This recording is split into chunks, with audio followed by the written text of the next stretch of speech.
Megan Kernan is live, and we've got new sound. Megan is right where those bricks are that Lance has been talking about. Megan, what have you learned in the last few minutes? Yeah, Michelle, we've been here probably for almost 30 minutes now, and you can see behind me part of the building has collapsed. But I want to take you. We have Captain Darren Mosby here. You can just kind of fill us in on what happened. So give us a brief, description of what happened here, what's going on right now. Right, so we had a heavy volume of fire and smoke. It could be seen from quite a distance. I was actually traveling down 40, and the deputy chief was coming from the north. We arrived at the same time, and the fire alarm didn't have the fire, so we actually called it in. Heavy fire on the first floor, extending to the second floor, kind of breaching the roof. Called for a first alarm. The first arriving companies did a very rapid primary search, right? Got inside to see if anyone was in need of our assistance. This building's had multiple fires in it before. The deputy was aware of that. He evacuated the building. Obviously, structural stability is a real concern. Multiple fires in a current fire like we had earlier. We went defensive, which is where we are now. The building sustained multiple collapses. You can see it, right? That's not how it looked when we got here. But no firefighters are injured, and we're still defensive at this time. And what is the biggest concern? I know you were mentioning the visibility. I mean, just the amount of smoke. Talk to us about that. Right. So when you set up in defensive operations, you set up, we often say outside the collapse zone, and it's to keep our members safe. There was so much smoke at a time, and I think you all were here, when the building collapsed, when that major collapse occurred there, you couldn't see the building. And, you saw me walk over to make sure everyone was good, but the chief had the individuals positioned where they needed to be, so they were outside the collapse zone, but definitely a challenge when you can't see the building fire. Okay, so multiple fires that you guys have, been here before, within whether it be the past few years. This is an abandoned building. Right.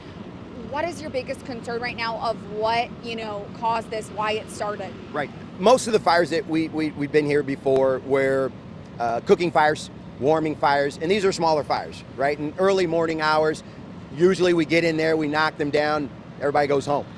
To have a fire with this much fire and smoke at 10 o'clock in the day is concerning, right? Vanaventer is a very busy thoroughfare. You've got IKEA right there, number of businesses up and in the area. So that's a lot of fire for 10 o'clock in the day. So we'll have our investigators take a look. Like, what I think and what I can prove are completely different things. I have my thoughts, but we'll have the investigators come out and take a look. But just a tremendous amount of fire for 10 o'clock in the day with so many people that could call this in, and the fire department happens to see the smoke get here and be the first ones to call it in. So a little unusual, but we'll see what the investigators come up with.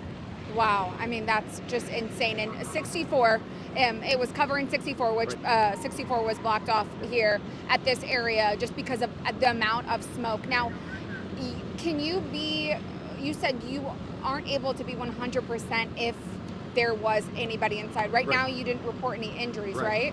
Right, so we did a quick search, right? And there was a tremendous volume of fire on the first and second floor, so the conditions were not survivable. Did a quick search, those were negative, and then we went defensive.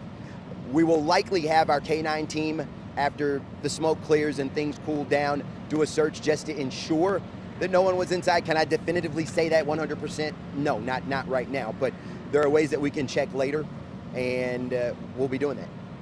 Is there anything else you want to just add about, the amount of work that these firefighters are having to go through right now just to be able to contain this? I know we see some of, part of the building that has collapsed, right? Just talk about, their efforts in containing this fire. If I could, I'll transition away from talking about how great the guys are, the members are, and just reiterate this, right? If you see something, say something, right? That's a tremendous volume of smoke for it not to have been called in. And it helps us out a lot if we know in advance that there's a building fire. But I'll follow up. Yes, the members are doing a phenomenal job. They're trained to do that. Everyone's safe. Yes, we had a major collapse. There are no injuries because we've got good chief officers. And when they're on scene, they set it up properly and keep our people safe. And I kind of want to go back to that first point that you made. You saw it, and you said another person from your team, from your department saw it, right? So I saw it coming eastbound on Highway 40. Traffic slowed, and I saw the smoke. And initially, I'm like, is that a car fire? But I got off the highway and made my way. And as I was arriving, the deputy chief, who was coming from the north, having his vehicle worked on, saw the smoke and responded. And he was actually calling it in.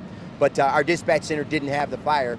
And it's just a lot of eyes, a lot of cell phones for it to be called in that way. But it did get called in. There are no injuries, but just my message to your viewers, if you see something, I know you hear this all the time, can't reiterate it enough, if you see something, please say something.